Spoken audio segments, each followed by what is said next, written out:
আল্লাহ আমার রব, এই রবি আমার সব।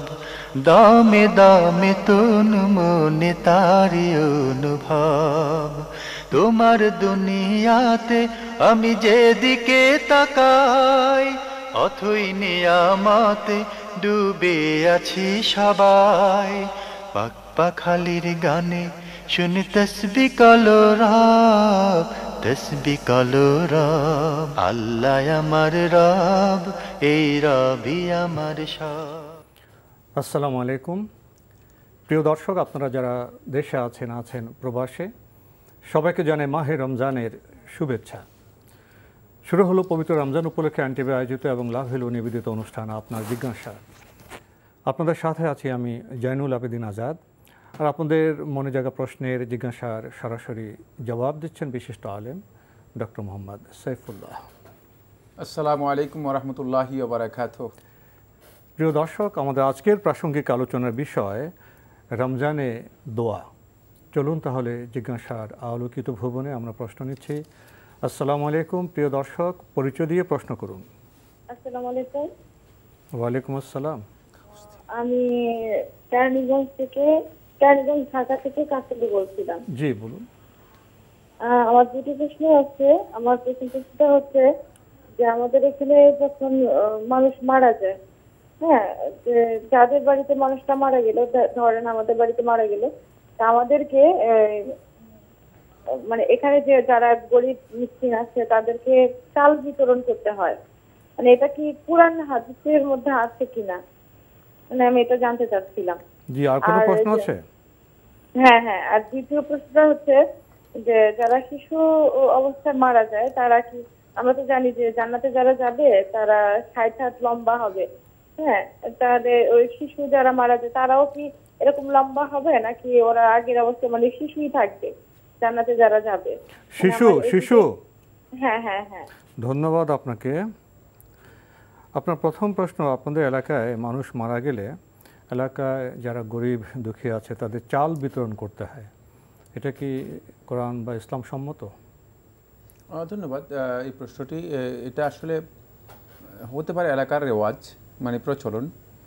কোরআন এবং হাদিসের যে নির্দেশনা, এই নির্দেশনা সাব্যস্ত হয়নি যে কোনো ব্যক্তি মারা গেলে ফকির মিসকিনদের মধ্যে চাল বিতরণ করতে হবে অথবা চাউল দিতে হবে। বাকি কোনো ব্যক্তির মৃত্যুর পরে তার পক্ষ থেকে সদকা করা জায়েজ, না জায়েজ নয়। কিন্তু যদি সেটাকে আদাত, অভ্যাস অথবা রসমে পরিণত করা হয়, ম্যান্ডেটরি করা হয় যে করতেই হবে, তাহলে এটা বিদআত হয়ে যাবে। বিধান হয়ে তাহলে বিদআত হয়ে যাবে। এমনি যদি কেউ সদকা করে দিল তাহলে তিনি করতে পারেন। কিন্তু আপনি যেটা বলেছেন সেটা তো বিধান, মানে বিধান হিসেবে প্রচলন করে দেওয়া হয়েছে। চাল দিতে পারে, টাকা দিতে পারে, অনেক কিছু দিতে পারে। জি, দিতে পারতেন। কিন্তু যেহেতু বিধান হয়ে গিয়েছে, যেখানে বিধান হয়ে গিয়েছে সেখানে করাটা বিদআত হবে। আর যেখানে বিধান নেই সেক্ষেত্রে যদি কেউ করেন তাহলে তার এই কাজটি বিদআত হবে না, সদকা হবে, কোনো সন্দেহ নেই। জি, আরেকটি প্রশ্ন করেছেন যে মানুষ ইন্তেকাল করে, পরকালে তার নাকি দৈর্ঘ্য হয় ৭ হাত, 60 লম্বা। জি, শিশুরা কি তাই হবে? শিশু ইন্তেকাল করে তো। ধন্যবাদ। আপনার প্রশ্ন অনেকটা কৌতূহল। শিশুদের ব্যাপারে রাসূলুল্লাহ সাল্লাল্লাহু আলাইহি ওয়াসাল্লাম স্পষ্ট কোনো হাদিস আসেনি। যেহেতু অদৃশ্য জ্ঞানের বিষয়, আন্দাজ করে কিছু বলার বৈধতা নেই।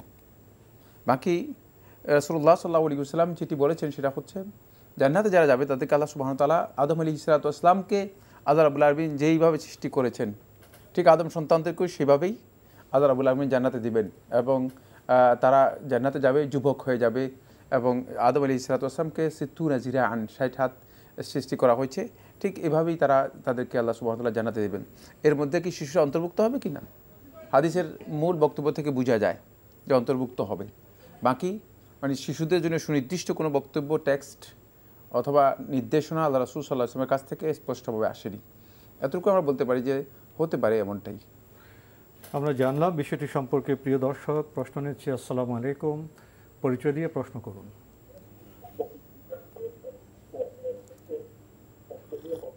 লাইনে আছেন? জি, আসসালামু আলাইকুম। ওয়ালাইকুম আসসালাম, আপনার পরিচয় দিয়ে প্রশ্ন করুন। জি জি, আমি চট্টগ্রাম থেকে নাজবুল বলছিলাম। জি বলুন। আচ্ছা হুজুর, আমার একটা প্রশ্ন। এই যে এই যে নামাজে যে আপনার অনেক জামাতের পরে মিলাদ হয় আর কি, মিলাদটা কি ইসলামী শরীয়তে জায়েজ? মিলাদ অনেক মসজিদে নামাজে মিলাদ হয়। জি আরেকটা প্রশ্ন হচ্ছে জি হুজুর, এই যে আমি 1 লক্ষ টাকা একজন থেকে ধার নিয়েছি, 1 বছর পূর্ণ হয়েছে, সেক্ষেত্রে যার থেকে নিয়েছি উনি বলছে জাকাত থেকে আমি দেবো নাকি যার থেকে টাকা নিয়েছি উনি দেবেন? আপনি ধার নিয়েছেন না? টাকাটা আছে কিনা আমার কাছে? জি হুজুর, টাকাটা আপনার কাছে আছে? জি 1 বছর হয়েছে। টাকাটা আপনার কাছে আছে? 1 লক্ষ টাকা আছে? ক্যাশ আছে? ক্যাশ জি আছে? হুজুর, আছে। ধন্যবাদ আপনাকে। প্রথম প্রশ্ন, আপনাদের এলাকায় মসজিদে নামাজের পরে মিলাদ হয়, এটা ঠিক আছে কিনা? ধন্যবাদ আপনাকে। অনেকদিন পরে প্রশ্ন এসেছে মিলাদের ব্যাপারে। আমরা জানি যে মিলাদ ইসলামের কোনো ইবাদত নয়, এর ইসলামী কোনো মানে সুরত নেই, প্রশ্নই আসে না যে এই বিষয়ে মানে জিজ্ঞেস করবেন যে নামাজের পরে মিলাদ হয়, এটি বৈধতা আছে কিনা। মিলাদ কোনো ইবাদতই নয়, এটা আমরা নিজেরা আবিষ্কার করে নিজেদের জন্য ইবাদত তৈরি করে নিয়েছি। রাসূলুল্লাহ সাল্লাল্লাহু আলাইহি ওয়াসাল্লামের উপর দরুদ পড়ার বিধান রয়েছে, কিন্তু দরুদ পড়ার বিধান রয়েছে, কিন্তু মানে দরুদ পড়ার নাম দিয়ে যা আবিষ্কার করা হয়েছে মন গড়া সবটাই বেদাত। সুতরাং মিলাদের এই পদ্ধতি সালাতের পরে হোক, সালাতের আগে হোক, অথবা অন্য কোথাও হোক, পৃথিবীর যে কোথাও হোক না কেন, এই কাজটি রাসূলুল্লাহ সাল্লাল্লাহু আলাইহি ওয়াসাল্লামের সুন্নাহ দ্বারা সাব্যস্ত হয়নি। যারা এগুলো করে থাকেন অধিকাংশই বিভ্রান্ত চেতনা, বিভ্রান্ত আকীদার অনুসারী, এবং তাদের ধ্যান ধারণা হচ্ছে যে ইবাদত নিজে আবিষ্কার করা যায়, কিন্তু ইবাদতের ক্ষেত্রে আল্লাহ রাসূল সাল্লাল্লাহু আলাইহি ওয়াসাল্লামের নির্দেশনার বাইরে এক চুল যাওয়ার কোনো অধিকার নেই। রাসূলুল্লাহ সাল্লাল্লাহু আলাইহি ওয়াসাল্লাম যা বলে গেছেন ইবাদত, খুব ভালো করে খেয়াল করবেন এই পয়েন্টটি, মানে এটা একটা মানে মূল নীতি ইসলামের, সেটা হলো সমস্ত উলামায়ে কেরাম, পৃথিবীর সমস্ত আলেমের ঐক্যমতে সাব্যস্ত হয়েছে ইবাদতের ক্ষেত্রে আল্লাহ নবী সাল্লাল্লাহু আলাইহি ওয়াসাল্লাম যেগুলোকে ইবাদত হিসেবে করতে বলেছেন সেগুলোই ইবাদত, এর মধ্যে নতুন কোনো কাজ ইনক্লুড করা যাবে না, নিজের তৈরি করে কোনো ইবাদত করা যাবে না, কারণ তাহলে ইবাদত তো আপনি মন মতো যাই খুশি যাই করবেন, সেটা ইবাদত হয়ে যাবে। ইবাদতের মধ্যে নতুন করে কোনো কিছু ইনক্লুড করার নামই হচ্ছে হারাম, করার নামই হচ্ছে বেদাত, করার নামই হচ্ছে সুন্নাহর মুখালাফাত, অর্থাৎ আল্লাহ রাসূল সাল্লাল্লাহু আলাইহি ওয়াসাল্লামের নির্দেশনার পরিপন্থী। আর এর বিপরীত রয়েছে মুআমালাতের ক্ষেত্রে রাসূলুল্লাহ সাল্লাল্লাহু আলাইহি ওয়াসাল্লাম যেগুলোকে হারাম করে দিয়েছেন, এছাড়া পৃথিবীর কিয়ামত পর্যন্ত যত মুআমালাত আসবে, যত লেনদেন আসবে, যত মানে পরস্পরের সাথে বিভিন্ন ধরনের মানে ট্রানজ্যাকশন হবে, আদান প্রদান হবে, সবটাই হালাল।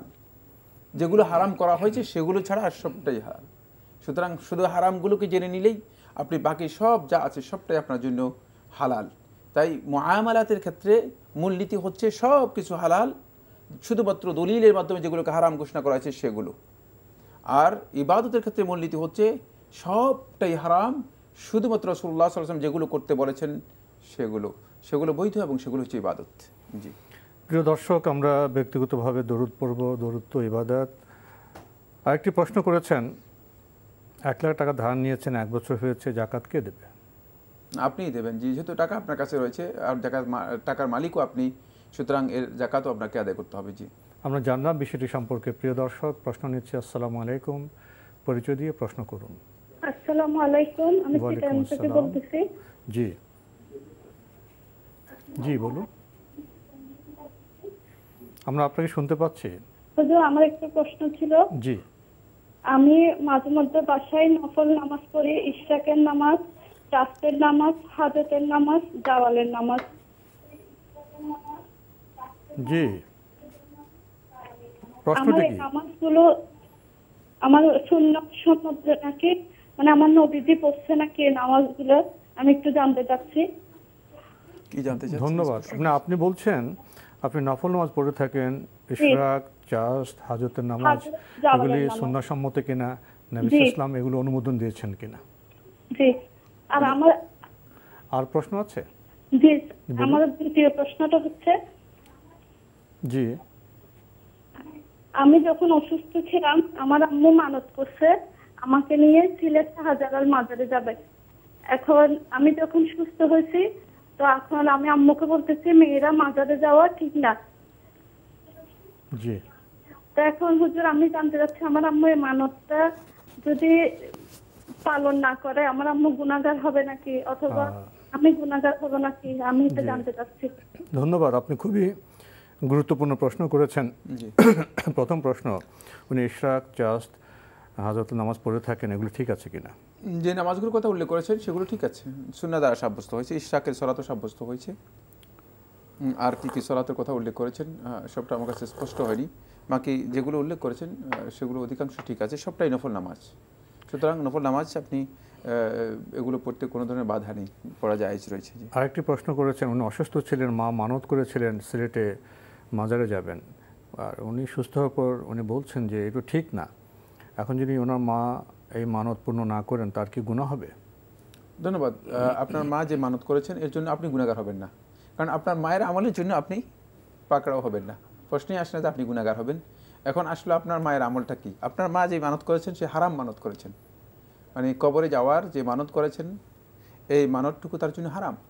কোনো হারাম কাজে যদি কোনো ব্যক্তি মানত করে থাকে তার উপর ওয়াজিব হচ্ছে সে কাজ না করা, সুতরাং তিনি এই কাজ করবেন না, এটাই হচ্ছে শরীয়তের বিধান। সেই ক্ষেত্রে তিনি যেহেতু মানত করেছেন এর জন্য তাকে একটা পেনাল্টি দিতে হবে, অপরাধ হওয়ার কারণে। রাসূল সাল্লাল্লাহু আলাইহি ওয়াসাল্লাম সহিহ মুসলিম হাদিসের মধ্যে বলেছেন কাফারাতুন নাযরি কাফারাতুল ইয়ামিন, যে মানতের কাফারা হচ্ছে ইয়ামিন বা কসমের যে কাফারা আছে সেই কাফারা। কসমের যে কাফারা রয়েছে এই কাফারা তাকে আদায় করে দিতে হবে। সেটা কি? সেটা হচ্ছে ইতআমু আশরাতি মাসাকিন মিন আওসাতি মা তুতঈমুনা আহলিকুম আও কিসওয়াতুহুম আও তাহরিরু রাকাবাহ ফামান লাম ইয়াজিদ ফাসিয়ামু সালাসাতি আইয়াম, যে 10 জন মিসকিনকে একবেলা খাবারের ব্যবস্থা করে দেয়া, অথবা 10 জন মিসকিনকে পোশাকের ব্যবস্থা করে দেয়া, অথবা একটি গোলাম আজাদ করে দেয়া। আর এগুলো কোনোটাই পসিবল যদি না হয়ে থাকে তাহলে একাধারে 3 দিন সিয়াম পালন করবেন। এই কাজটি তার উপর ওয়াজিব হয়ে গিয়েছে, যেহেতু তিনি এই মানত করেছেন। হারাম কাজের মানত করা এটা কোনোভাবেই জায়েজ নয়। আর মানতকে ইসলামী শরীয়তের মধ্যে একেবারেই নিরুৎসাহিত করা হয়েছে। আমাদের মুসলিমদেরকে বুঝতে হবে যে আমরা আল্লাহ তাআলার কাছে যেন বিপদ আসলেই, বিপদের আগেই আল্লাহ তাআলার কাছে আত্মসমর্পণ করতে পারি, বিপদের পরে নয়। মানতের শর্ত কেন? আর হ্যাঁ, শর্ত দিব কেন? আল্লাহ তাআলাকে শর্ত দিব কেন? কারণ সবই তো আল্লাহ তাআলার, এই সব কিছুর মালিক তো আল্লাহ রাব্বুল আলামিন। সুতরাং এখানেই চেতনাগত দিক থেকে, আদর্শিক দিক থেকে একটা বিচ্যুতি রয়ে গিয়েছে। সেই বিচ্যুতি হচ্ছে এই জায়গায় যে আমরা আল্লাহ তাআলাকে শর্ত করলাম যে আল্লাহ আমার এই অসুস্থ ব্যক্তিকে সুস্থ করে দিলে আপনার জন্য এটা করব না, প্রশ্নই আসে না। এর আগে করতে পারেন না, শর্ত ছাড়াই তো আগে করতে পারেন, শর্ত ছাড়াই তো করতে পারেন, শর্ত ছাড়াই তো করতে পারেন। অসুস্থ হওয়ার সাথে সাথেই আপনি কেন সর্বপ্রথম আল্লাহ রাস্তায় দান করে দিচ্ছেন না? কেন সর্বপ্রথম আপনি আল্লাহ রাস্তায় কোরবানি করে দিচ্ছেন না? এটা হচ্ছে সবচেয়ে বড় চিকিৎসা। এজন্য এই বিষয়গুলো আমাদের বোঝা দরকার মুমিনদের। প্রসঙ্গত আপনার এই প্রশ্নের মাধ্যমে আমরা সকলকে দৃষ্টি আকর্ষণ করলাম, কারণ মানত নয় বরং আমরা আল্লাহ রাস্তায় দান করব, মানত নয় আমরা চিকিৎসা করব দানের মাধ্যমে। জি, আমরা জানলাম বিষয়টি সম্পর্কে। প্রিয় দর্শক, প্রশ্ন নিচ্ছি। আসসালামু আলাইকুম, পরিচয় দিয়ে প্রশ্ন করুন। ওয়ালাইকুম আসসালাম ওয়া রাহমাতুল্লাহ। আমি নাজমুল হুদা বলছি পাবনা সাতিয়া থেকে। জি ভাইয়া বলুন। যে আমার প্রশ্ন হচ্ছে, আমাদের কোনো ব্যক্তি মারা যাওয়ার পর তাকে কবরে রাখার পরে মাটি দেওয়ার সময় আমাদের সমাজে একটা দোয়া প্রচলিত আছে যে মিনহা খলাকনাকুম ওয়া ফিহা নুইদুকুম, এই দোয়াটা পড়ে মাটি দেয়। আসলে এটা সহিহ হাদিস দ্বারা প্রমাণিত কিনা? আর যদি সহিহ হাদিস দ্বারা যদি প্রমাণিত যদি না হয় তাহলে কবরে মাটি দেওয়ার সময় কোন দোয়াটা পড়ে মাটি দিতে হবে? আমাদের সমাজে দেখা যায় অনেকে 3 মুষ্টি কবরে মাটি দেয়, এটা আসলে সঠিক আছে কিনা? আরেকটি হচ্ছে, জি, রমজানে সিয়াম রেখে কোনো ব্যক্তি কাউকে রক্ত দিতে পারবে কিনা এ বিষয়ে জানতে চাচ্ছি। রক্ত দেওয়া? জি, ধন্যবাদ আপনাকে। আপনি প্রথমে প্রশ্ন করেছেন যে কেউ ইন্তেকাল করলে কবর দেওয়া হয়, মাটি দেওয়া হয়, তারপর একটা দোয়া পড়া হয় মিনহা খালাকনাকুম, এটি ঠিক আছে কিনা? এটি ঠিক না থাকলে ঠিক দোয়া কোনটি? ধন্যবাদ। এই ভাইকে গুরুত্বপূর্ণ প্রশ্ন করেছেন যে কবর দেওয়ার সময় অনেকে দেখা যায় মাটি দেওয়ার সময় মিনহা খালাকনাকুম ওয়া ফিহা নুঈদুকুম ওয়া মিনহা নুখরিজুকুম তারাতান উখরা, এটাকে দোয়া পেলেন কোথায় ভাই? এখানে দোয়ার একটা শব্দও নেই। মানে এটা আমাদের সমস্যা হচ্ছে এই জায়গায়। আমরা আসলে যদি আরবি বুঝতাম, ভাষার জ্ঞান থাকতো, তাহলে আমাদেরকে মানে অন্ধকারের মধ্যে চমক দেখাতে পারতো না। এই জায়গাতে আমাদেরকে অন্ধকারের গলিতে নিয়ে গিয়েছে। এখানে আল্লাহ তাআলা বলছেন যে মিনহা খালাকনাকুম, মাটি থেকে তোমাদেরকে আমি সৃষ্টি করেছি, ওয়া ফিহা নুঈদুকুম, মাটির মধ্যে তোমাদেরকে আবার ফেরত দেবো, ওয়া মিনহা নুখরিজুকুম তারাতান উখরা, মাটি থেকে আরেকবার তোমাদেরকে উঠাবো। এখানে তো দোয়ার কিছুই নেই, কিন্তু বার্তা আছে। এখানে শুধুমাত্র মেসেজ। সেটা আপনি যদি ব্যক্তিগতভাবে পড়তে পারেন যে মাটি থেকে আমাদেরকে সৃষ্টি করেছেন, এটা কিছুই না। এখানে দোয়ার কোনো শব্দই নেই, এখানে দোয়ার কিছুই নেই। আর দ্বিতীয়ত মিনহা, এখানে মাটির, এটা কোরআনের আয়াত থেকে ইনক্লুড করা হয়েছে, এখানে মাটির কথাই নেই, যেহেতু হা শব্দতেই এসেছে। সুতরাং আয়াতের আগের অংশ যদি না পড়া হয় তাহলে পরের অংশে অর্থই হবে না, অর্থটাই ভুল হয়ে যাবে। যাই হোক, সেদিকে আমি যাচ্ছি না। বাকি এইটা রাসূলুল্লাহ সাল্লাল্লাহু আলাইহি ওয়াসাল্লাম এই বক্তব্যটুকু আল্লাহ নবী সাল্লাল্লাহু আলাইহি ওয়াসাল্লামের হাদিস দ্বারা সাব্যস্ত হয়নি। সুতরাং মানে এই সময় মানে কবরের মধ্যে মাটি দেওয়ার সময় এই কথা পড়ার হাদিস দ্বারা সাব্যস্ত হয়নি। মাটি দেওয়ার পদ্ধতি হচ্ছে রাসূলুল্লাহ সাল্লাল্লাহু আলাইহি ওয়াসাল্লাম হাদিস দ্বারা সাব্যস্ত হচ্ছে বিসমিল্লাহ ওয়া আলা সুন্নাতি রাসূলিল্লাহ, রাসূল সাল্লাল্লাহু আলাইহি ওয়াসাল্লামের সুন্নাতের উপর মানে দাফন করা হচ্ছে, তারপরে মাটি দেবেন। এখানে 3 মুষ্টি মাটি দিতে হবে এই ধরনের কোনো কথা নেই। 1 মুষ্টি দেন, 2 মুষ্টি দেন অথবা বেশি দেন, মানে কোনো অসুবিধা নেই। মাটি আপনি কবরের মধ্যে দিলেন, মানে কবর এর মধ্যে আপনি অংশগ্রহণ করলেই, একবার অংশগ্রহণ করলেই আপনার দাফনের কাজের মধ্যে আপনি দাফনের যে ফজিলত আছে সেই ফজিলতটুকু পেয়ে যাবেন। এই জন্য 3 মুষ্টি দিতে হবে। এই কাজটিও শুদ্ধ নয়, সঠিক নয়। 3 বার দিতে হবে, এটাও সঠিক নয়। উনি আরেকটি প্রশ্ন করেছেন, রমজানে রোজা রেখে রক্ত দেওয়া বা নেওয়া যাবে? রক্ত দেওয়া জায়েজ, রক্ত দেওয়া জায়েজ, এতে সিয়াম নষ্ট হবে না। যদিও আলেমদের দ্বিমত রয়েছে, হাম্বলি মাযহাবের একদল উলামা কেরাম বলেছেন যে রক্ত দিলে তার সিয়াম নষ্ট হয়ে যাবে, এবং এটাকে কেউ কেউ অগ্রাধিকার দিয়েছেন। কিন্তু শেখ মোহাম্মদ সালেহ সাবিন রহমতুল্লাহ বলেছেন না, এর মাধ্যমে সিয়াম নষ্ট হবে না। এটা শেখুল ইসলাম ইবনে তাইমিয়া রহমতুল্লাহ তার ফতোয়ার মধ্যে এদিকে ইঙ্গিত করেছেন যে এটা সিয়াম নষ্ট হবে না। বাকি নিজে কেউ যদি রক্ত গ্রহণ করেন তার সিয়াম নষ্ট হয়ে যাবে, যেহেতু তার এর মাধ্যমে মূলত শরীরের মধ্যে ব্লাড ঢুকানো হয়েছে, আর ব্লাড শরীরের পুষ্টি এবং শক্তিবর্ধক, সুতরাং এর মাধ্যমে সিয়াম নষ্ট হবে, এটা বিশুদ্ধ বক্তব্য। আমাদের আজকের প্রাসঙ্গিক আলোচনার বিষয় রমজানে দোয়া, এ বিষয়ে কিছু বলবেন? ধন্যবাদ। রমাদান মাস আমরা জানি যে অত্যন্ত ফজিলত ও মর্যাদার মাস। এর ফজিলত অনেক দিক থেকে আমাদের কাছে প্রমাণিত হয়েছে। ফজিলতের একটি শ্রেষ্ঠ দিক হচ্ছে দোয়া। আল্লাহ সুবহানাহু ওয়া তাআলা এই মাসের মধ্যে আল্লাহর বান্দাদের দোয়া কবুল করে থাকেন। এই মাসের পুরা সময়টাই কি আল্লাহ রাসূল সাল্লাল্লাহু আলাইহি ওয়াসাল্লাম একটা হাদিসের মধ্যে বলেছেন ওয়াস্তাজিবু ফীহি দুআ, মানে এই মাসের মধ্যে আল্লাহ তাআলা বান্দাদের দোয়া কবুল করেন। মানে দোয়া কবুলের জন্য পুরা মাসটাই আমাদের কাছে খুবই গুরুত্বপূর্ণ। যে কোনো সময় আমরা দোয়া করতে পারি, কিন্তু এর মধ্যে আমরা কিছু কিছু টাইম আছে যেগুলো অত্যন্ত গুরুত্বপূর্ণ, সেটা আলোচনা করব। এর আগে আরেকটি হাদিস রাসূলুল্লাহ সাল্লাল্লাহু আলাইহি ওয়াসাল্লাম ইরশাদ করেছেন ইন্না লিল্লাহি উতাকা মিনান নার, যে এই মাসের মধ্যে একদল লোককে আল্লাহ রাব্বুল আলামিন তাদেরকে জাহান্নামের আগুন থেকে মুক্ত করে দেন। ওয়াযালিকা ফি কুল্লি ইয়াউমিন ওয়া লাইলা, এটা মানে প্রত্যেক দিন এবং রাত্রের মধ্যেই। তাহলে বোঝা গেল যে এই দোয়া যদি কোনো ব্যক্তি আল্লাহ রাব্বুল আলামিনের কাছে দোয়া করেন জাহান্নামের আগুন থেকে পরিত্রাণের জন্য, মুক্তির জন্য, তাহলে তিনি পুরা দিন এবং রাতের যে কোনো সময় দোয়া করতে পারবেন, এবং এই দিন এবং রাতের পুরা সময়ের মধ্যেই তিনি আল্লাহ তাআলার কাছে দোয়া করলে তার দোয়া কবুল হবে। একই বক্তব্য বা একই থিম আমরা পেয়ে যাই। আমরা দেখব যে সূরা আল বাকারার 183, 184, 185, 186 এই যে আয়াতগুলো, এই আয়াতগুলো সবটাই সিয়ামের বিষয়ে আলোচনা করা হয়েছে।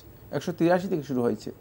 দেখবেন যে 185 নম্বর আয়াতে এসে আল্লাহ সুবহানাহু ওয়া তাআলা মাঝখানে আল্লাহ রাব্বুল আলামিন দোয়ার কথা নিয়ে এসেছেন। মানে আগে সিয়ামের বক্তব্য দেওয়া হচ্ছে, পরেও সিয়ামের বিধান আলোচনা করা হচ্ছে, মাঝখানে দোয়ার কথা নিয়ে এনেছেন এমনভাবে মানে আল্লাহ রাব্বুল আলামিনের বক্তব্যটি বুঝলেই আমরা বুঝতে পারব যে কী চাচ্ছেন মহান আল্লাহ সুবহানাহু ওয়া তাআলা। ওয়া ইযা সাআলাকা ইবাদি আন্নী ফাইন্নী করিব, যখন আমার বান্দা আপনাকে আমার সম্পর্কে জানতে চাইবে, ফাইন্নী করিব, আমি কাছেই।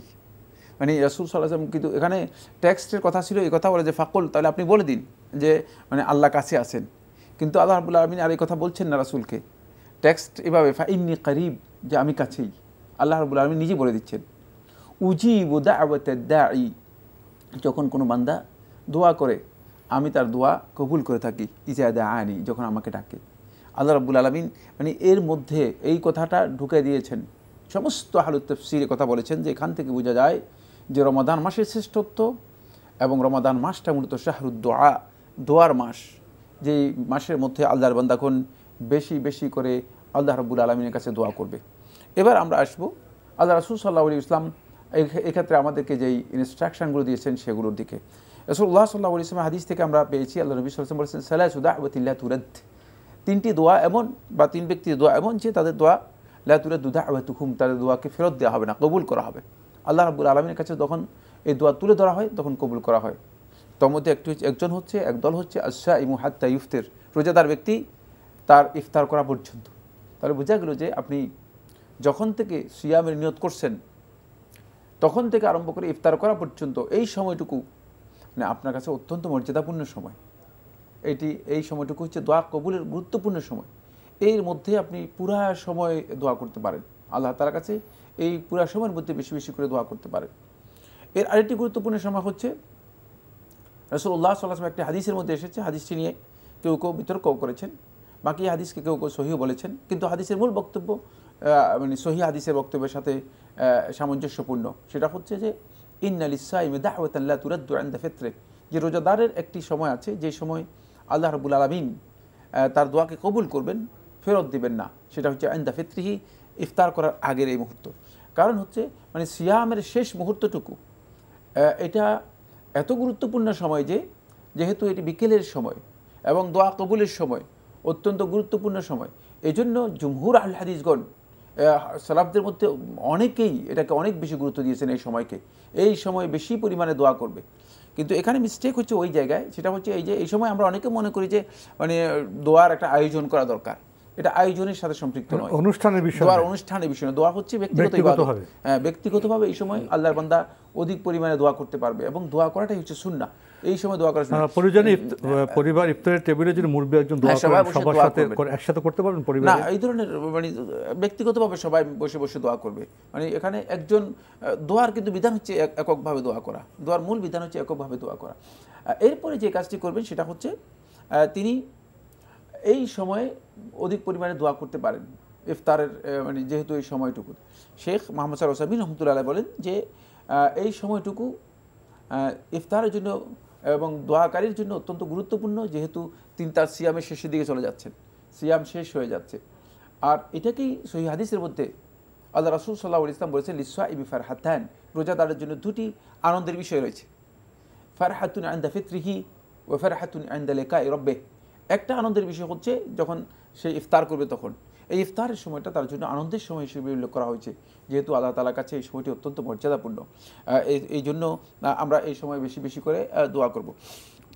রোজাদার ব্যক্তির আরেকটি গুরুত্বপূর্ণ সময় হচ্ছে যে দোয়া করার, সেটা হচ্ছে সাহারের সময়, সাহারি খাওয়ার সময়। এই সময়টি অত্যন্ত বরকতপূর্ণ একটি সময়, যেহেতু আল্লাহ রাসূল সাল্লাল্লাহু আলাইহি ওয়াসাল্লাম সাহারিকেই বরকতময় বলেছেন, তাই সাহারির সময় আমরা অধিক পরিমাণে দোয়া করব। রাসূলুল্লাহ সাল্লাল্লাহু আলাইহি ওয়াসাল্লাম ইফতারের পরেও দোয়া করেছেন, প্রমাণিত হয়েছে। ইফতার শেষ করার পরে আল্লাহ রাসূল সাল্লাল্লাহু আলাইহি ওয়াসাল্লাম দোয়া করেছেন যাহাবাদ দামা ওয়াবতালাতিল উরুক ওয়া সাবাতাল আজরু ইনশাআল্লাহ তাআলা। সুতরাং ইফতারের পরেও যদি কেউ দোয়া করেন তাহলে তিনি দোয়া করতে পারেন, কারণ এই সময় আল্লাহ নবী সাল্লাল্লাহু আলাইহি ওয়াসাল্লাম আমাদেরকে দোয়া করতে ইনস্ট্রাকশন দিয়েছেন। তাই রমাদান মাস যেহেতু দোয়ার মাস, ফলে আল্লাহ রাসূল সাল্লাল্লাহু আলাইহি ওয়াসাল্লামের হাদিসগুলো এই দিকে ইঙ্গিত করে যে রমাদান মাস যখন আসে তখন জান্নাতের দরজা খুলে দেওয়া হয়, রহমতের দরজা খুলে দেওয়া হয়, আসমানের দরজাগুলো খুলে দেওয়া হয়। কেন? যাতে করে আল্লাহর বান্দাগণ দোয়া করতে, আল্লাহ রাব্বুল আলামিনের কাছে দোয়া করতে পারে। আমরা এই সময়টাকে অবহেলা না কাটিয়ে যেন দোয়া করতে পারি, এই বিষয়টি আমাদের খুবই গুরুত্ব দেওয়া দরকার। একটি কথা বলেই শেষ করে দেব, সেটা হচ্ছে রাসূল সাল্লাল্লাহু আলাইহি ওয়াসাল্লাম একটি সহিহ হাদিস সাব্যস্ত হয়েছে, প্রকৃত অক্ষম হচ্ছে ওই ব্যক্তি যে ব্যক্তি তার দোয়াটুকু আল্লাহ রাব্বুল আলামিনের কাছে তুলে ধরতে পারলো না। এর চেয়ে অক্ষম ব্যক্তি আর কেউ নেই। সুতরাং যারা দোয়া করতে পারেনি তাদের চেয়ে হতভাগা অক্ষম ব্যক্তি আর কেউ নেই। প্রিয় দর্শক, রমজানের দোয়া খুব গুরুত্বপূর্ণ বিষয়ে আমরা কথা শুনছিলাম। আমাদের অনেকের মধ্যে দোয়া প্রসঙ্গে নানা প্রশ্ন জাগে। অনেকে এভাবে বলে থাকেন, এই দোয়া করলাম এটা তো হলো না, অথচ আমরা জানি মহান আল্লাহ বলেছেন বান্দা যখন দোয়া করেন তখন আল্লাহ তো কবুল করেন। এই যে একটি প্রশ্ন যে দোয়া করলাম কবুল তো হলো না, এর ব্যাখ্যাটা কি? না, যিনি বলেছেন দোয়া করে কবুল হয়নি তিনি তো আসলে দোয়া করতে পারেন নাই। কারণ দোয়া হচ্ছে আল্লাহ তাআলার কাছে দরখাস্ত দিয়ে আল্লাহ রাব্বুল আলামিন সম্পর্কে ভালো ধারণা করা। তিনি খারাপ ধারণা করেছেন, তিনি আসলে দোয়া করতে পারেন নাই, তার এখানেই সমস্যা হয়ে গেছে, তার দোয়া হয়নি। এই জন্য দোয়া হচ্ছে তিনি আল্লাহ তাআলার কাছে দরখাস্ত দিয়ে তিনি আশাবাদ করবেন যে আল্লাহ তাআলার কাছে চাইবেন, বারবার চাইবেন, এতটুকু ইয়াকিন যেতে হবে যে হ্যাঁ আল্লাহ রাব্বুল আলামিন আমাকে দেবেন, আল্লাহ তাআলা আমাকে দেবেন, যেটা আল্লাহ তাআলা আমার জন্য উপযুক্ত সেটাই দেবেন। কিন্তু তিনি যদি মনে করেন যে না আমার দোয়া কবুল হয়নি, সাথে সাথে বুঝতে হবে যে তার দোয়া হয়নি, তিনি দোয়া করতে পারেননি। জি, দোয়ার তো লক্ষ্য আমার কল্যাণ, হয়তো আমি যে বিষয়টির কল্যাণ মনে করছি আল্লাহ জানে এটি কল্যাণ নয়, উনি যদি আমাদের লক্ষ্যে পৌঁছে দেন অন্যভাবে। আর সে তো আছেই, সেটা হচ্ছে দোয়ার জন্য তিনটি অবস্থা রয়েছে। একটা হচ্ছে বান্দার তাৎক্ষণিক দোয়া কবুল করবেন অথবা পরে ডিলে করে দোয়া কবুল করবেন, এটা আল্লাহ রাব্বুল আলামিনের হিকমতের মধ্যে রয়েছে, এটা আরেকটি মাসআলা, দীর্ঘ বক্তব্য। দ্বিতীয় বিষয় হচ্ছে সেটা হলো হতে পারে যে আল্লাহ সুবহানাহু ওয়া তাআলা এই দোয়ার কারণে বান্দার যে বিপদ রয়েছে সেই বিপদটুকু আল্লাহ রাব্বুল আলামিন দূর করে দিবেন, ফলে মানে বান্দার দরকার কিন্তু বিপদ দূর হওয়া, বান্দার এই যেটা চাইছে সেটা দরকার নেই। তৃতীয় হচ্ছে এর চেয়েও শ্রেষ্ঠ কাজ হলো সেটা হলো আল্লাহ রাব্বুল আলামিন বান্দার জন্য এই দোয়াকে আল্লাহ রাব্বুল আলামিন রিজার্ভ করে রাখবেন কিয়ামতের দিনের জন্য। কিয়ামতের দিনের জন্য যার দোয়াটাকে রিজার্ভ রেখেছে সে সবচেয়ে বড় সৌভাগ্যবান। এজন্য এক্ষেত্রে যিনি ইস্তেজাল করবেন, যিনি চাইবেন যে আমার দোয়াটা এখন কবুল হোক, বুঝতে হবে যে তিনি আল্লাহ রাব্বুল আলামিন সম্পর্কে তার সুধারণার অভাব আছে। আপনি শুরুতে একটি কথা বলছিলেন যে আমরা অনেকে দোয়া করতে জানি না, এর ব্যাখ্যা কি? দোয়া করতে জানি না অর্থ খুবই গুরুত্বপূর্ণ। সেটা হচ্ছে দোয়া এর মূল কথা হচ্ছে যে সত্যিকার মানে অন্তরের আকুতি দিয়ে, মানে পরিপূর্ণ আন্তরিকতা দিয়ে আল্লাহ রাব্বুল আলামিনের কাছে আমি চাইব, যেটা চাইব সেটা শুধুমাত্র আল্লাহ তাআলার কাছেই চাই এবং তিনি দেবেন, এই নিশ্চয়তার সাথে তার কাছে চাওয়ার নাম হচ্ছে দোয়া। এর মধ্যে যদি আমি কি চাইলাম আমি জানি না, এটা আসলে দোয়া নয়। যেমন অনেকে আছে যে মানে একটা দোয়া তিনি মনে করে যে রব্বানা আতিনা ফিদ দুনিয়া হাসানা ওয়া ফিল আখিরাতি হাসানা ওয়া কিনা আযাবান্নার, কি বললেন বুঝলেনই না, কিছুই জানেন, মানে দোয়াটাকে আমরা ঠিকভাবে করতে হবে, বুঝতে হবে এবং আমি যে কন্ডিশনগুলো বলেছি সেগুলো জানতে হবে এবং তার এখানে থাকতে মুওয়াক্কিলুন বিল ইজাবাহ, যে আমার এই দোয়াটা কবুল হবেই, এই দৃঢ় প্রত্যয় নিয়ে তারপরে আল্লাহ তাআলার কাছে আমরা জানলাম বিষয়টি সম্পর্কে। প্রিয় দর্শক, প্রশ্ন নিচ্ছে। আসসালামু আলাইকুম, পরিচয় দিয়ে প্রশ্ন করুন। আসসালামু আলাইকুম, আমি রেজাউল করিম বলছিলাম রংপুর থেকে। জি ভাইয়া বলুন। জি, শুনতে পাচ্ছেন না? জি শুনতে পাচ্ছি, বলুন। আমার দুইটা প্রশ্ন ছিল। প্রথমটা হচ্ছে গিয়ে ডায়াবেটিস রোগী এটা ইফতারির আগে 20-25 মিনিট আগে ইনসুলিন নিতে পারবে কিনা? ইনসুলিন? জি ইনসুলিন, জি জি।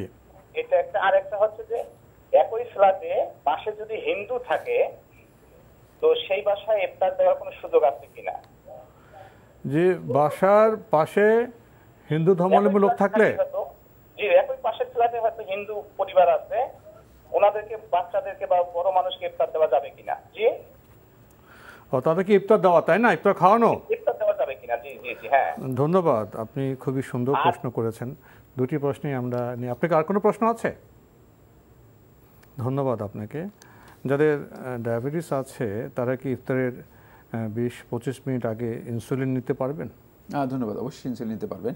ইনসুলিনের সিয়াম নষ্ট হয় না, ইনসুলিনের সিয়াম নষ্ট হয় না, এটাই বিশুদ্ধ বক্তব্য।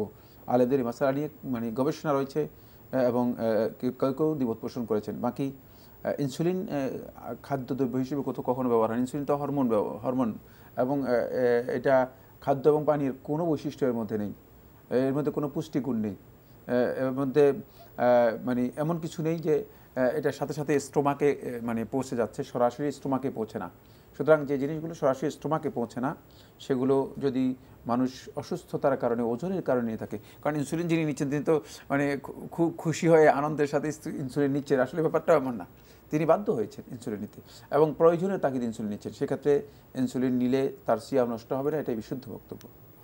আরেকটি প্রশ্ন করেছেন, আমাদের সমাজে তো অন্য ধর্মাবলম্বী মানুষও থাকেন প্রতিবেশী হিসেবে, তো তাদেরকে কি আপনার শিশুদের বা বড়দের কি ইফতার দেওয়া যাবে? ধন্যবাদ, এটি গুরুত্বপূর্ণ প্রশ্ন করেছেন। প্রথম কথা হচ্ছে এদেরকে ইফতার বা নাস্তা এর ব্যবস্থা করলে আপনি অবশ্যই প্রতিবেশীর হক আদায় হবে ইসলামী বিধান অনুযায়ী। 2 নম্বর হচ্ছে একটা সামাজিক সৌজন্যতা রক্ষা করলেন, না জায়েজ নয়, জায়েজ রয়েছে।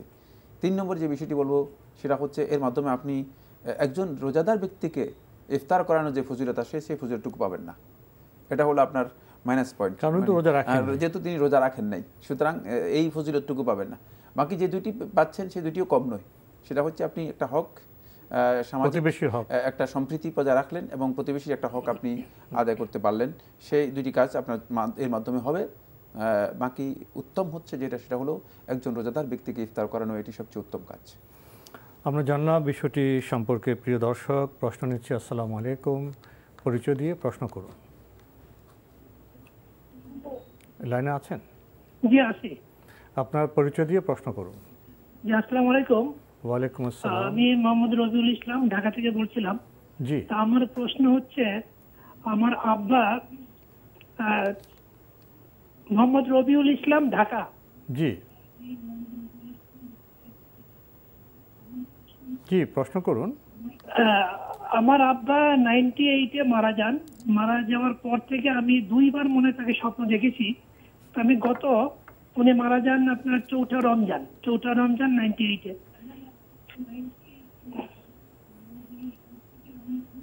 আপনার তো স্বপ্নের প্রশ্ন না, আমরা স্বপ্নের তাবির করি না ভাইয়া। আপনার অন্য কোনো প্রশ্ন থাকলে করতে পারেন। আমার প্রশ্নটা ছিল স্বপ্নের, মানে আমরা স্বপ্নের তাবির করি না, অন্য কোনো প্রশ্ন থাকলে করতে পারেন। ধন্যবাদ আপনাকে। আমরা নতুন প্রশ্ন নিচ্ছি। আসসালামু আলাইকুম। প্রিয় দর্শক, লাইনে থাকলে প্রশ্ন করুন।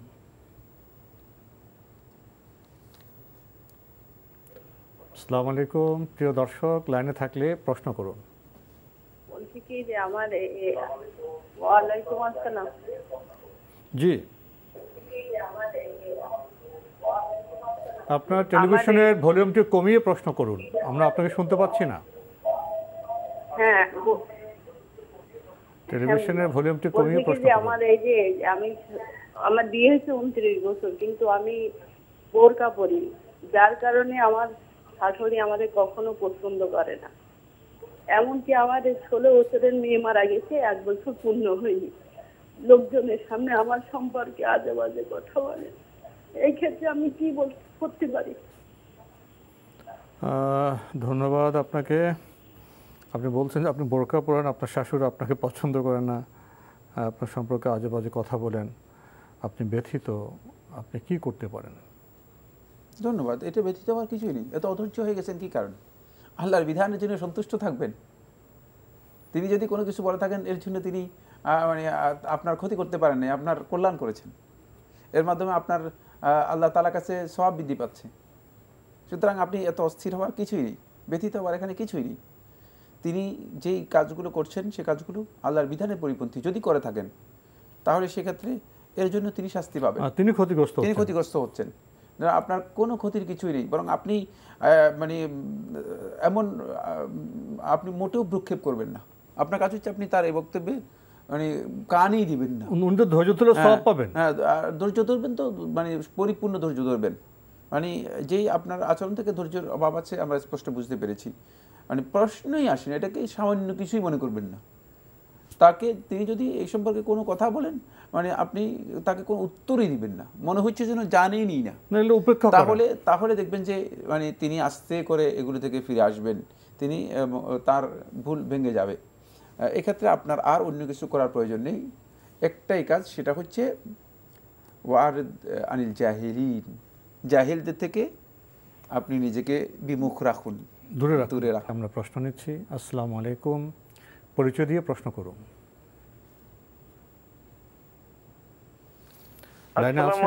ওয়ালাইকুম আসসালাম, পরিচয় দিয়ে প্রশ্ন করুন। আমার নাম, হ্যাঁ, ভালো আছেন আপনি? আলহামদুলিল্লাহ, আপনার পরিচয় দিয়ে প্রশ্ন করুন।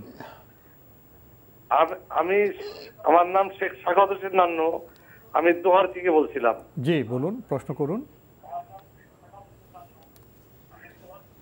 আমার প্রশ্নটা হইল যে এই নামাজে আমরা যে জামাতে নামাজ পড়ি, সে নামাজে কি প্রত্যেক রাকাতে কি আমি মুক্তাদি হিসাবে প্রত্যেক রাকাতে কি আমি সূরা ফাতিহা পড়তে পারবো? জি। নাকি আর কোনো প্রশ্ন আছে? হ্যাঁ, আরেকটা প্রশ্ন। জি, আরেকটা প্রশ্ন করুন। আপনি কি দ্বিতীয় প্রশ্নটি মনে করতে পারছেন? আচ্ছা, আরেকটা প্রশ্ন আসলো আমার, সেটা হলো স্বর্ণের যে জাকাত, এই জাকাতটা মানে স্বর্ণ ব্যবহারের যে স্বর্ণ, ওই স্বর্ণের উপরে জাকাত আসবে কিনা? 7.5 ভরি বা 7.5 ভরির কিছু উপরে যদি স্বর্ণ থাকে সেটা ব্যবহারের স্বর্ণ, এটার মধ্যে কি জাকাত দিতে হবে কিনা? ধন্যবাদ আপনাকে, আপনি খুবই গুরুত্বপূর্ণ প্রশ্ন করেছেন। প্রথম প্রশ্ন, যখন জামাতে নামাজ পড়েন তখন কি প্রত্যেক রাকাতে সূরা ফাতিহা পড়তে হবে? ধন্যবাদ। এই বাক্যে আপনি অনেকদিন পরে প্রশ্ন করেছেন যে প্রত্যেক রাকাতে কি সূরা ফাতিহা পড়তে পারবো কিনা। পারবো কিনা এই প্রশ্ন নয়, প্রশ্ন হচ্ছে প্রত্যেক রাকাতে সূরা ফাতিহা পড়তে হবে। আল্লাহ রাসূল সাল্লাল্লাহু আলাইহি ওয়াসাল্লাম হাদিস থেকে বোঝা যায়, রাসূলুল্লাহ সাল্লাল্লাহু আলাইহি ওয়াসাল্লাম বলেছেন, লা সালাতা লিমান লাম ইয়াকরা বিফাতিহাতিল কিতাব, যে সূরা ফাতিহা পড়ল না তার সালাতই না। সুতরাং রাসূলুল্লাহ সাল্লাল্লাহু আলাইহি ওয়াসাল্লামের এই নির্দেশনাই মেনে নেওয়াটা হচ্ছে ঈমানদার ব্যক্তিদের জন্য ওয়াজিব। এই মাসালার মধ্যে আলেমদের খেলাফ থাকবে, মত পার্থক্য থাকতেই পারে, বহু ইখতিলাফ রয়েছে প্রত্যেকটা মাসালার মধ্যেই, প্রত্যেকটা মানে গবেষণার মধ্যেই কম বেশি মত পার্থক্য রয়েছে। কিন্তু রাসূলুল্লাহ সাল্লাল্লাহু আলাইহি ওয়াসাল্লামের বক্তব্য যেখানে স্পষ্ট পাওয়া যায় সেখানে ঈমানদার ব্যক্তিগণ সরাসরি আল্লাহ রাসূল সাল্লাল্লাহু আলাইহি ওয়াসাল্লামের অনুসরণ করবে, এটাই হচ্ছে মূল কথা। সুতরাং প্রত্যেক রাকাতে সূরা ফাতিহা পড়তে হবে, পড়তে পারবো নয় এই প্রশ্ন আসবে না, পড়তেই হবে। জি, আরেকটি প্রশ্ন করেছেন, ব্যবহৃত স্বর্ণের পরিমাণ যদি 7.5 ভরির উপর হয় তাহলে কি জাকাত দিতে হবে? এই প্রশ্নের মধ্যে সংশোধন রয়েছে, ব্যবহৃত স্বর্ণ হয় না, ব্যবহৃত হয় অলঙ্কার অথবা গহনা। গহনা, এই বিষয়টা যদি মানে বুঝতে কোনো অসুবিধা হয় তা বুঝে নেওয়ার জন্য চেষ্টা করতে হবে। ব্যবহৃত এইটাকে স্বর্ণ বলা হয় না, স্বর্ণ হচ্ছে যেটা স্বর্ণ থেকে মানে কাঁচা স্বর্ণ, স্বর্ণের বার হতে পারে, হ্যাঁ গয়নার বাইরে যেগুলো আছে সেগুলো হচ্ছে স্বর্ণ। মানে সুতরাং মানে খেয়াল রাখতে হবে যে ব্যবহৃত হচ্ছে অলঙ্কার অথবা গহনা। অলঙ্কার এবং গহনা যেগুলো ব্যবহারের জন্য রাখা হয়েছে এগুলোর মধ্যে জাকাত আসবে কিনা এই মাসআলার মধ্যে ওলামায়ে কেরামের প্রসিদ্ধ দুইটি বক্তব্য রয়েছে। একদল ওলামায়ে কেরাম বলেছেন যে এতে জাকাত দিতে হবে, আরেকদল ওলামায়ে কেরাম বলেছেন যে এতে জাকাত দিতে হবে না। সুতরাং এই দুই বক্তব্যের যে কোনো একটাকে আপনি গ্রহণ করতে পারেন, কিন্তু আমরা বেশিরভাগ ক্ষেত্রে এই কথা স্পষ্ট করেছি যে ব্যবহৃত যে গহনা রয়েছে এই গহনার ব্যাপারে আল্লাহ রাসূল সাল্লাল্লাহু আলাইহি ওয়াসাল্লামের একটি হাদিসও সাব্যস্ত হয়নি যে রাসূলুল্লাহ সাল্লাল্লাহু আলাইহি ওয়াসাল্লাম বলেছেন যে ব্যবহৃত গহনার উপর জাকাত আছে।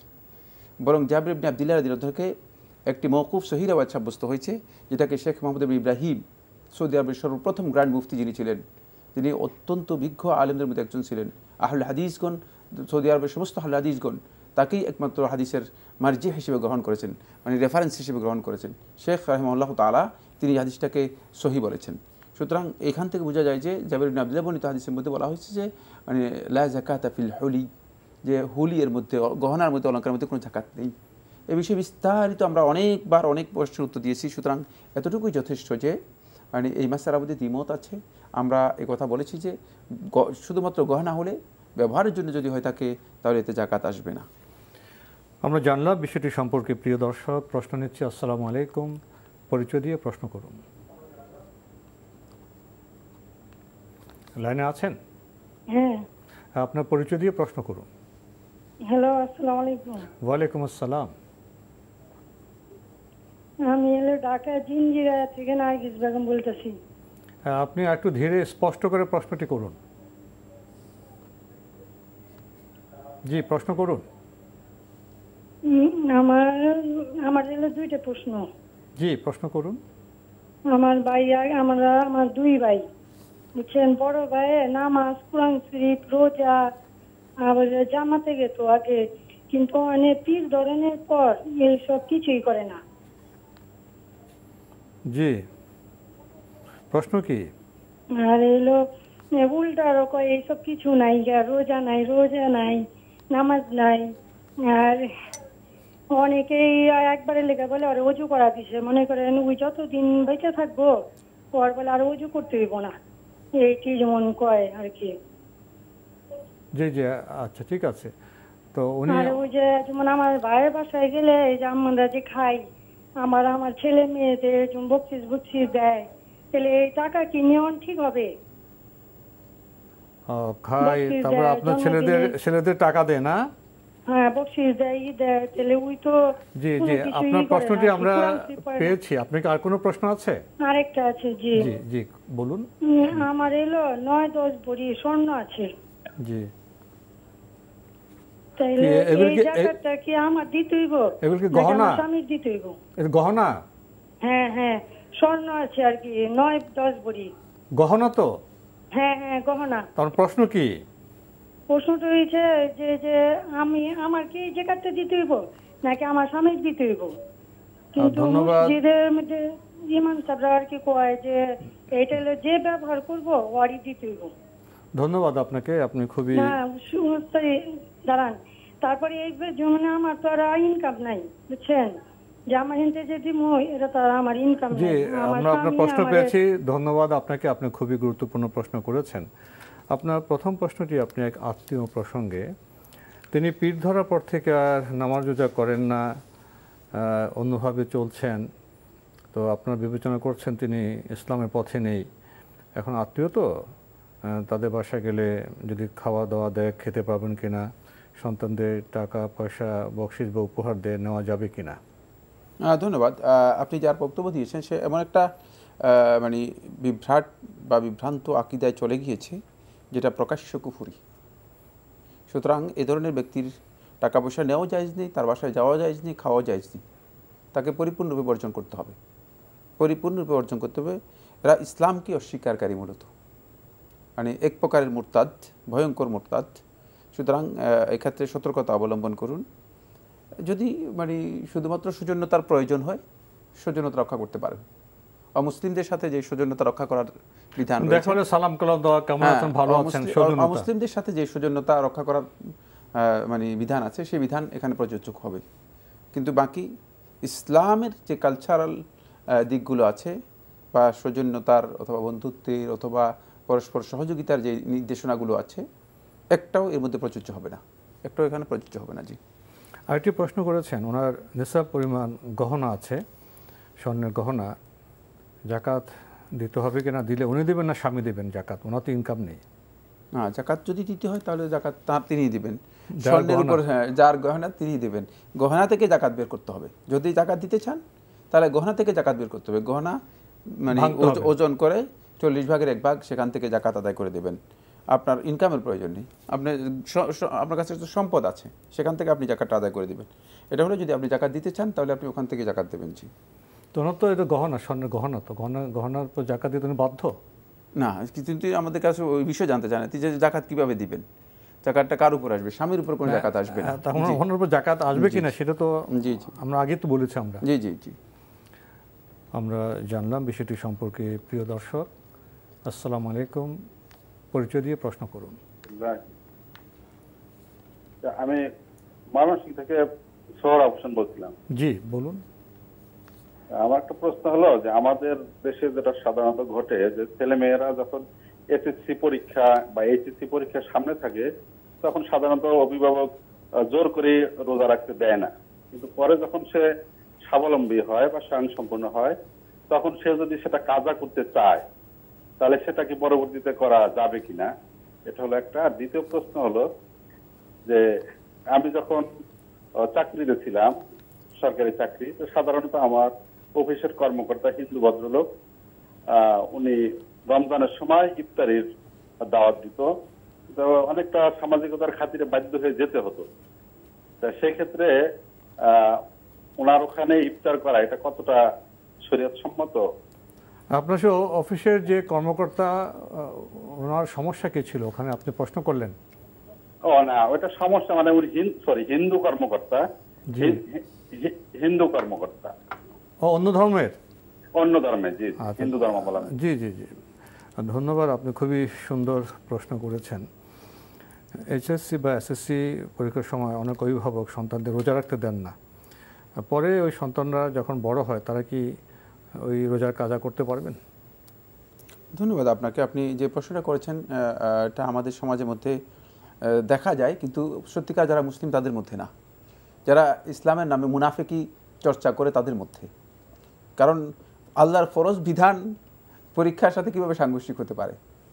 পরীক্ষা তো তিনি দিতেও পারেন, নাও দিতে পারেন, প্রশ্নই আসে না। সুতরাং ইসলামের নামে মুনাফিকি যদি চর্চা করা হয় তাহলেই শুধুমাত্র মানে পরীক্ষার জন্য, এসএসসি এইচএসসি পরীক্ষার জন্য সন্তানের ফরজ কাজ থেকে তাকে বাধা দেবে, এটা কোনো অভিভাবক করতে পারে কিনা? মুসলিম প্রশ্নই আসে না। এই কাজটি করার পরে এখন পরবর্তীতে সেই সন্তান কি কাজা করতে পারবে? কাজা করার সুযোগ নেই, কারণ ফরজ ইবাদতের তো কোনো কাজা নেই। ইচ্ছাকৃত ফরজ ইবাদত নষ্ট করেছে, এর কাজা নেই। এখন তিনি যেটা করতে পারেন সেটা হচ্ছে তিনি অধিক পরিমাণে নফল সিয়াম পালন করবেন আর আল্লাহ রাব্বুল আলামিনের কাছে ক্ষমা চাইবেন, আল্লাহ তাআলার কাছে ক্ষমা চাইবেন। এই মাসের মধ্যে আলেমদের দ্বিমত আছে, কিন্তু এটাই বিশুদ্ধ বক্তব্য বাকি যদি তিনি মনে করেন যে না আমি এতগুলো সিয়াম নষ্ট করেছি, মানে তার যদি জানা থাকে তার কাছে সুনির্দিষ্ট, কারণ এগুলো তো অনেক সময় দেখা যায় যে মানে বছরের পর বছরই সিয়াম পালন করে নেই, তিনি কীভাবে জানবেন, কোত্থেকে পাবেন? যদি তার কাছে তারপরে সুনির্দিষ্টভাবে জানা থাকে যে আমি অন্তত 50টা সিয়াম নষ্ট করেছি, তাহলে তিনি যদি মানে এগুলো কাজা করার চেষ্টা করেন, কেউ কেউ বলেছেন আলেমদের কেউ কেউ বলেছেন করতে পারবেন। বাকি আমি মনে করে থাকি যে কাজা করার চেয়ে উত্তম হচ্ছে, বিধান হচ্ছে যেটা, সেটা হলো তিনি নফল সিয়াম পালন করবেন, এটা হচ্ছে উত্তম। আর তিনি আল্লাহ তাআলার কাছে ক্ষমা চাইবেন, কারণ কাজা করলে তার চেতনা এসে যাবে এই কথা যে মনে হয় আমি আল্লাহ রাব্বুল আলামিনের হকটুকু আদায় করে দিয়েছি, তাই আল্লাহ তাআলার হক আদায় করতে পারে না সে, কারণ এর কাজা নেই, তো এর কোনো সুযোগই নেই। বরং একটি সহিহ হাদিসের মধ্যে এসেছে রাসূলুল্লাহ সাল্লাল্লাহু আলাইহি ওয়াসাল্লাম বলেছেন যে একদিনের সিয়াম যে ব্যক্তি নষ্ট করলো, সারা জীবনের সিয়াম এর মাধ্যমে কভার হবে না, এর মাধ্যমে আদায় হবে না। যদিও হাদিসটি কেউ কেউ হাদিসকে দায়ীফও বলেছেন, বাকি আলেমদের ভিতরে অনেকেই এটাকে সহিহ বলেছেন, অনেকে এটাকে সহিহ বলেছেন। যাই হোক, সেই এখান থেকে আমরা যেই মানে আমাদের যেই মূল যেই দলিল নির্দেশনা, সেটা হচ্ছে যে একটা সিয়াম, ফরজ সিয়ামকে নষ্ট করা ইচ্ছাকৃতভাবে এটা ভয়ঙ্কর অপরাধ। এই কারণে এর কোনো কাজা কাফার কিচ্ছু নেই। সেক্ষেত্রে তিনি যদি মনে করেন যে তিনি করবেন, সেটা তার ইচ্ছা করতে পারেন, কেউ কেউ বলেছেন করতে পারবেন। বাকি বিশুদ্ধ কথা হচ্ছে তিনি অধিক পরিমাণে নফল সিয়াম আদায় করবেন এবং আল্লাহ তাআলার কাছে তওবা করবেন। আমরা একবার শেষের দিকে উনি আরেকটি প্রশ্ন করেছেন, উনি সরকারি চাকরিজীবী ছিলেন, ওনাদের কর্মকর্তা অন্য ধর্মাবলম্বী ছিলেন, ইফতারে দাওয়াত দিতেন, যেতেন, খেতেন, এতে কি কোনো ভুল হয়েছে? না, কোনো ভুল হয়নি, কোনো ভুল হয়নি। অন্য ধর্মের লোকও আপনাকে যদি হালাল খাবার দেয় আপনি খেতে পারবেন, জায়েজ, কোনো ধরনের অসুবিধা নেই ইনশাআল্লাহ তাআলা। আমরা জানলাম বিষয়টি সম্পর্কে। সময়ের কারণে আমরা আজকের প্রশ্ন নিতে পারছি না, এখানে শেষ করতে হচ্ছে। আপনাকে অনেক ধন্যবাদ। আপনাকে অশেষ ধন্যবাদ। প্রিয় দর্শক, আমরা দেখছিলাম এনটিভি আয়োজিত এবং লাভেরও নিবেদিত অনুষ্ঠান আপনার জিজ্ঞাসা। আমাদের অনুষ্ঠান আপনারা এনটিভি অনলাইনেও দেখতে পারবেন, ভিজিট করুন www.ntvbd.com। এছাড়া ইউটিউবে এবং আমাদের ভেরিফাইড ফেসবুক পেজ অনুষ্ঠান দেখতে পারবেন। প্রিয় দর্শক, অনেক প্রশ্ন, সামাজিক প্রশ্ন, ব্যক্তিগত প্রশ্ন, ইবাদতের প্রশ্ন আমরা উপলব্ধি করলাম। ইসলাম একটি পরিপূর্ণ জীবন বিধান, জীবনের বিভিন্ন বিচিত্র সম্পর্ক সূত্রে যেসব সমস্যা এসে যায়, ইসলামে তার সুন্দর, সঙ্গত এবং সহজ সমাধান আছে। তবে আমাদের জানতে হবে, মানতে হবে, তাহলে আমরা বোধহয় জীবনযাপনে অনেক এগিয়ে যেতে পারবো। দেখা হবে ইনশাল্লাহ আগামীকাল একই সময়ে।